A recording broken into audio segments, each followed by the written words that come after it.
The classroom erupted in laughter before she even opened her mouth.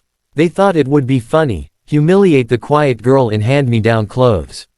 Emma gripped the edge of the stage, her hands trembling, eyes staring at the floor as the snickers grew louder.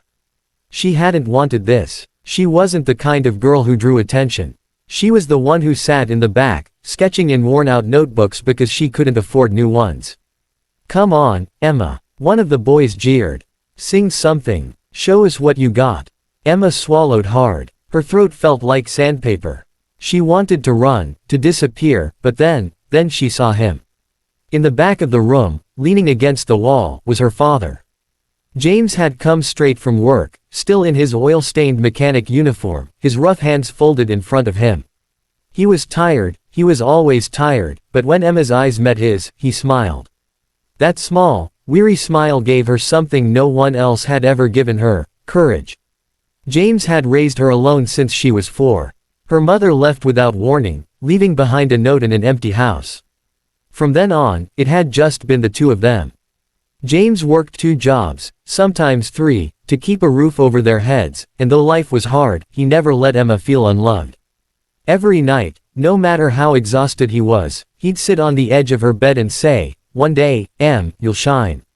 People just need to see you for who you are." That voice echoed in her mind now as she stood frozen under the blinding stage lights. She took a shaky breath, closed her eyes, and began to sing. At first, there was silence, surprised silence. Then came something even more powerful: stillness. Every laugh, every whisper, every cruel smirk vanished as her voice filled the room. Pure, golden notes floated through the air, raw and full of emotion. Emma sang as if her heart was breaking open and spilling into the world. She wasn't just singing words, she was telling a story. A story of nights spent in darkness when the electricity was cut off. A story of a father who gave up everything so his little girl could have shoes for school. A story of dreams too big for a life so small. When the last note lingered in the air, the room erupted, not in laughter, but in thunderous applause. Teachers were on their feet, students wide-eyed in awe. The same kids who mocked her were now clapping until their hands hurt. Emma opened her eyes, breathless, and the first person she saw was her dad. Tears streamed down his rugged face, and he mouthed the words, "I told you." But the story didn't end there. Word spread fast. Videos of Emma's performance flooded social media. Within days, she was invited to perform at the school talent show, not as a joke this time, but as the headliner. Local news stations picked up the story of the girl with the golden voice. And through it all, James was right there, cheering her on, fixing old cars during the day and helping her rehearse at night.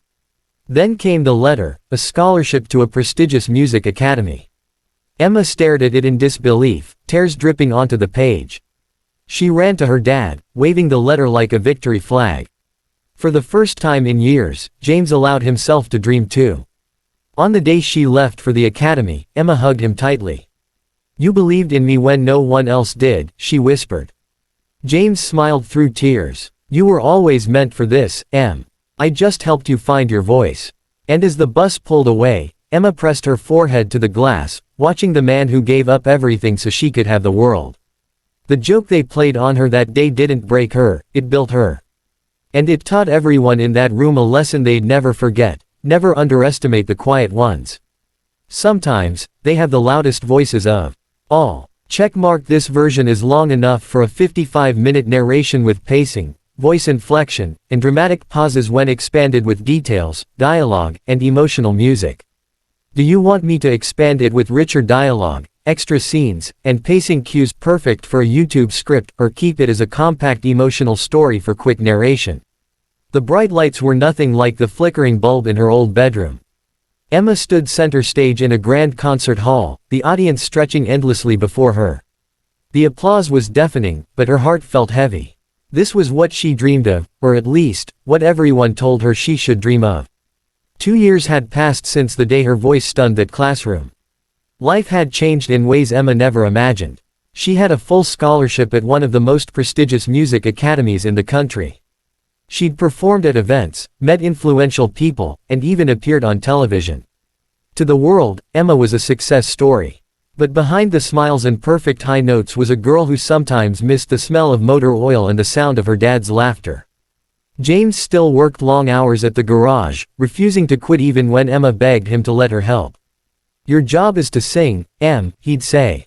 "Mine is to make sure you never have to struggle like I did." Yet fame wasn't as magical as it seemed.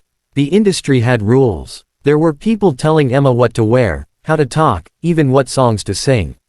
One night, after a grueling rehearsal, Emma stared at herself in the mirror. Her reflection looked like a stranger, perfect makeup, sparkling dress, but no trace of the shy girl who once sang to prove she belonged. The first crack came during a live interview. A reporter smiled sweetly, then asked, "So, Emma, rumors say you grew up poor. How does it feel to finally escape that life?" The words pierced deeper than they should have. Escape. As if her life with her dad was something to run from. That night, Emma cried in her hotel room, clutching her old sketchbook, the one with doodles and lyrics written in the margins.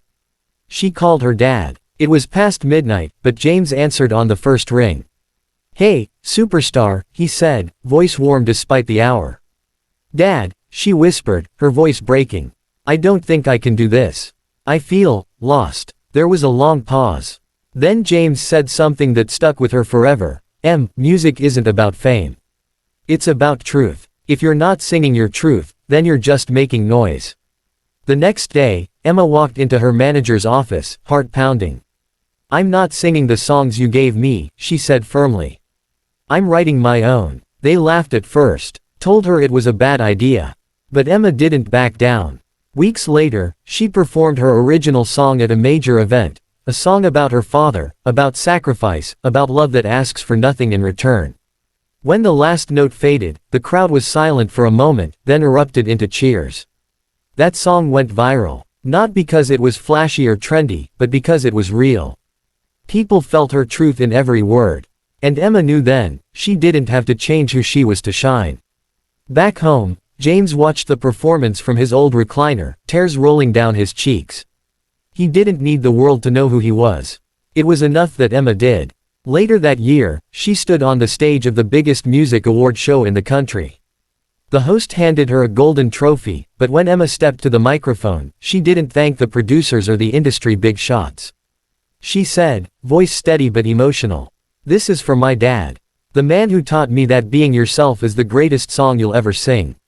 The camera cut to James in the front row, suit a little wrinkled, eyes shining with pride. And in that moment, the whole world knew, the greatest story wasn't about a poor girl who became a star. It was about a father and daughter who never stopped believing in each other. Fame gave her a stage. Love gave her a voice. And that voice changed everything. Fire. This continuation deepens the emotional arc, introduces the harsh realities of fame, and reinforces the father-daughter bond. Do you want me to create part 3 where Emma faces a major life decision, perhaps giving up everything for something more meaningful, or turn this into a full 3-part YouTube series script with dialogue, scene directions, and narration cues? The cheers still echoed in Emma's ears as she sat in her dressing room, award clutched tightly in her hands. The night had been everything people dream about, the spotlight, the cameras, the adoration of millions. But for Emma, something still didn't feel right. In the mirror, she saw her reflection, a glamorous star in a glittering gown. Yet behind the makeup, the same question kept haunting her, what now? Success was supposed to make everything perfect.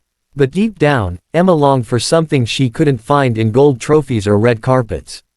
She missed quiet mornings at the kitchen table with her dad, the smell of coffee and pancakes on Saturdays, the simple life where love mattered more than applause.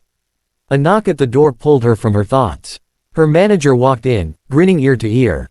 "Emma, you're trending worldwide. The label wants to lock in a global tour, 50 cities, maybe more. This is your moment." Emma smiled faintly, but inside, panic tightened her chest. 50 cities. 50 hotel rooms. 50 nights away from the only person who'd ever truly been there for her. Later that night, she FaceTimed her dad. James was sitting in the garage, still in his work clothes, sipping coffee from his old chipped mug. "You were amazing tonight," he said, his eyes glowing with pride. Emma hesitated. "Dad, they want me to go on a huge tour. It's everything we dreamed of, but..." James cut her off gently. Dreams change. What do you want?" That question hit her harder than any applause ever could. For the first time in years, Emma didn't have an answer. The next morning, she sat alone on a hotel balcony, watching the sunrise over the city skyline. Her phone buzzed non-stop, offers, interviews, deals. But all she could think about was her dad sitting alone at the kitchen table back home. He had given up his dreams for her. And now, she realized, fame was pulling her further and further away from the man who gave her everything. That night, at a press conference, Emma did the unthinkable. She stepped up to the microphone and said, "I'm canceling the tour." Gasps filled the room. Cameras flashed. Reporters shouted questions. Emma held up a hand and continued, voice steady, "Music is my passion, but family is my heart. I won't lose the most important person in my life for fame. I need to live a life that feels true, not just for the stage, but for me." The announcement shocked the industry. Some called her crazy. Others called her brave. But Emma didn't care. A week later, she walked into the little garage where her dad was working. His head jerked up in surprise. "Em, what are you doing here? Aren't you supposed to be?" Emma dropped her bag and hugged him tight. "I'm supposed to be here," she whispered. James pulled back, confused. "But your career?" Emma smiled, tears streaming down her face. "Music will always be there. You won't. And I don't want to miss another day with you." From that day on, Emma's life looked different. She still sang, but on her terms. Small concerts, charity events, even free shows at schools to inspire kids like her. She started a foundation to help underprivileged children chase their dreams, no matter how small. And every night, she came home to the little house where it all began. Sometimes, after dinner, she and James would sit on the porch, guitar in hand, singing the same old songs they always loved. No cameras, no stage, just love. Years later, when people asked Emma why she walked away from global fame, she always said the same thing. "The world gave me a stage, but my dad gave me a life. I'd choose that every time." And that's the real story, not of a star, but of a daughter who remembered where her light came from. Because in the end, the greatest success isn't measured in applause. It's measured in love. Checkmark. This final part gives the story a powerful, emotional conclusion and a life lesson about priorities, love, and staying true to yourself. Do you want me to combine all three parts into a full YouTube script with detailed narration cues, emotional beats, and dialogue so it can run for 45 to 60 minutes? Or should I write a part 4 as an epilogue showing Emma years later mentoring someone else like her?